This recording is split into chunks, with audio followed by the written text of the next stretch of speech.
we'll just take this opportunity to invite my chair along, Suki Jahal, along with Isabel Colchester from Poet in the City, just for a few words to take the reflections away from a chief executive and a chair and our thoughts from today. So over to you, Fiona. Okay, Suki, you're chair of Midlands Arts Council as of quite recently. I want to know what your significant insights from the day have been.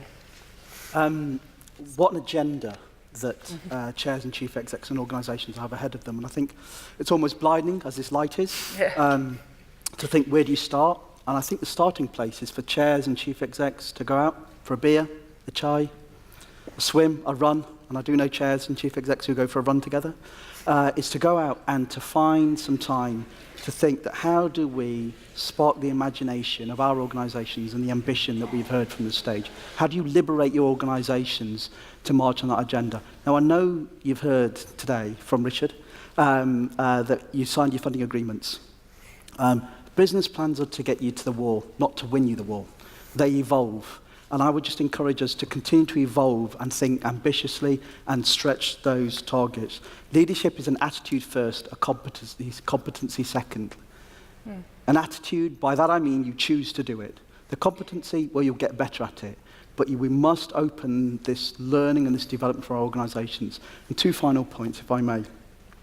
Let's be more generous in talking to each other. I think as a sector, we don't really work as a peer network, as chairs, as chief execs. We really need to grow up. We really need to work together and to learn and to rehearse the arguments before we go externally. But also, let's be aware of the echo chamber. We know that what that can do.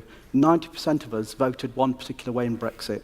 We need to think about what the other is thinking, and that's really important. So take that audit of your organisation, and as the Arts Council asks the question of you, what's our 10-year plan?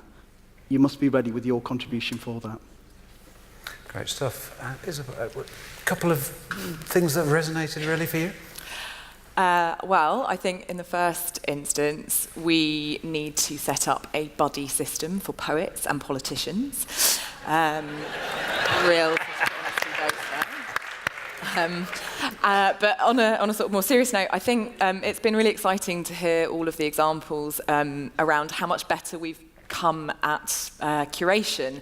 And I'm reminded of an amazing poet, Jay Bernard, who's been working in archives and talks about the origin of that word of curating, of caring. And we've heard some amazing examples of how good we've become at caring for each other, but actually how there's so much further to go. And to be really good at that is about putting the voices of the public at the centre of our art. And everything that Anissa said, I think, is fantastic, and she is a real visionary, and I'm looking forward to talking to her more. But essentially, I think, you know, a lot of what we've heard today is about relinquishing our structures of power and actually really turning our audiences into co-producers. And sort of thinking on the influence point, I think one of the things as a small organisation that we do to become sort of bigger and better is to behave like we're a big organisation and to achieve our ambitions. But from a kind of policy perspective, that often stops for us in terms of talking to politicians and really going out and seeking that. And that's one of the things that I just say, you know, from a capacity perspective, how am I going to find time to do that? But actually, I'm sort of reminded that this isn't just about the sector, but this is really about what society should look like, and that we need to have a voice in that. And that's something I need to go back and think about how I can build that into my own capacity, because arts policy has to be a part of our language for everything. And from a small and large leadership perspective, we need to be a lot better at that. Perfect. Many thanks indeed. So, ladies and gentlemen, it's been quite a long day. We're not quite finished yet. I hope that you've got out of the day the sort of things that you wanted to, and we've covered at least some of the ground, and that the networking opportunities have been valuable to you.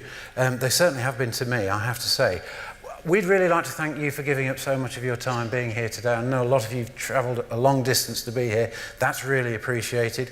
We want to thank all the speakers and panellists who've been really great today, I think. Thank Fiona and her team here at the Hippodrome for hosting us. Many thanks to our creative producers, that's Richard and his team at People Make It Work, the Audience Agency and Culture 24, who've helped develop and stage this event today.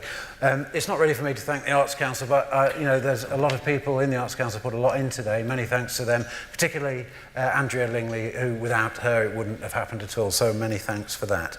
Just a final word from Fiona. Well, it is to me to thank the Arts Council. So thank you to the Arts Council for developing such an interesting and useful and provocative and stimulating conference today. Thank you all for coming. I hope you enjoyed spending some time here at Birmingham Hippodrome, and just from me a little heartfelt thanks to my team, because they did really try to pull out all stops to make it a good day.